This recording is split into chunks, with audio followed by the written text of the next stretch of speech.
വാർത്തയാണ്. ഗുണ്ട എന്നാൽ എന്തോ വലിയ ഉദ്യോഗമാണെന്ന് കരുതുന്ന ഒരു വലിയ വിഭാഗം നമ്മുടെ ചുറ്റും പടർന്ന് പന്തലിക്കുന്നുണ്ട്.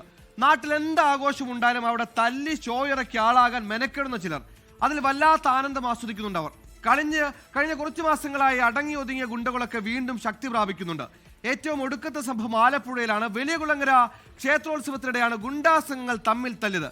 തോക്ക് ചൂണ്ടി ഭീഷണിപ്പെടുത്തി തൃക്കുന്നപ്പുഴ സ്വദേശി വിഷ്ണുവിനെ എതിർ ഗുണ്ടാസംഘം തല്ലിച്ചതച്ചു. ഇത് ചോദിക്കാനെത്തിയ ഗുണ്ടാസംഘങ്ങൾ തമ്മിൽ തല്ലായി. കൂട്ടത്തല്ലിൽ 10ഓളം പേർക്കാണ് പരിക്കേറ്റത്. സംഭവത്തിൽ വധശ്രമത്തിന് കേസെടുത്ത് പോലീസ് അന്വേഷണം തുടങ്ങിയിട്ടുണ്ട്.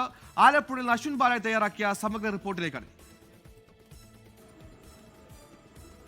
സുഹേൽ, ഇന്ന് പുലർച്ചെ 1 മണിയോടുകൂടിയാണ് തൃക്കുന്നപ്പുഴ ക്ഷേത്ര ഉത്സവത്തിനിടെ 2 ഗുണ്ടാ സംഘങ്ങൾ ഏറ്റുമുട്ടിയത്. അതിൽ ഒരാൾ ഈ തർക്കം നടക്കുന്നതിനിടെ കയ്യിലുണ്ടായിരുന്ന തോക്കു ചൂണ്ടി 3-4 തവണ അത് വെടിയുതിർക്കാൻ ശ്രമിച്ചു. പക്ഷേ അതിൽ വെടിയുണ്ട ഇല്ലാത്തതിനാലാണ് അപകടം ഒഴിവായത്. ഈ വെടിയുണ്ട ഇല്ല എന്ന് മനസ്സിലാക്കിയ എതിർ ചേരിയിലെ ഗുണ്ടാ സംഘത്തിലെ ആളുകൾ പിന്നീട് ഈ തോക്കെടുത്ത് വെടിയുതിർക്കാൻ ശ്രമിച്ച വിഷ്ണുവിനെ അതിക്രൂരമായി മർദ്ദിച്ചു. റോഡരികിൽ കിടന്ന കമ്പും വടിയും പട്ടയങ്ങളും എല്ലാം എടുത്ത് അതിക്രൂരമായി തന്നെ മർദ്ദിച്ചു. അതിൽ വിഷ്ണുവിന്റെ തല പൊട്ടിയിട്ടുണ്ട്. ഗുരുതരമായി തലയ്ക്ക് പരിക്കേറ്റിട്ടുണ്ട്. അതുകൂടാതെ വിഷ്ണുവിന്റെ ഒപ്പം ഉണ്ടായിരുന്ന മറ്റൊരാൾക്കും സാരമായി തന്നെ പരിക്കേറ്റു. ഇവർ രണ്ടുപേരും ആശുപത്രിയിൽ ചികിത്സയിലാണ്. എന്തായാലും കഴിഞ്ഞ ദിവസം ഈ 2 ഗുണ്ടാ സംഘങ്ങളിലെ ആളുകൾ ചേർന്ന ഒരു KTDCയുടെ ബിയർ പാർലറിൽ മദ്യപിച്ചിരുന്നു. അതിനിടെ ഇരുവരും തമ്മിൽ തർക്കങ്ങളുണ്ടായിരുന്നു. ആ തർക്കത്തിന്റെ ബാക്കിയാണ് ഇന്ന് ഈ ക്ഷേത്ര ഉത്സവത്തിനിടെ ഈ സ്ഥലത്തുണ്ടായത്. വലിയ തോതിൽ ഭീകരാന്തരീക്ഷം സൃഷ്ടിച്ചായിരുന്നു ഇരു സംഘങ്ങളും അവിടെ നിലകൊണ്ടത്. എന്തായാലും ഇതിന് സംഭവം നടന്നതിന് തൊട്ടു പിന്നാലെ തന്നെ സംഭവത്തിലെ പ്രതികളെ പോലീസ് പിടികൂടിയിരുന്നു.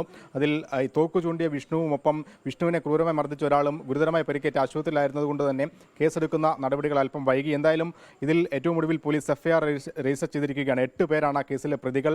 വധശ്രമം, കലാപം സൃഷ്ടിക്കാനുള്ള ഇടപെടലൊപ്പം അന്യായമായി കൂട്ടം ചേരൽ, മാരകായുധങ്ങൾ ഉപയോഗിക്കൽ എന്നീ വകുപ്പുകളാണ് ഈ 8 പേർക്കുമെതിരെ ചുമത്തിയിരിക്കുന്നത്.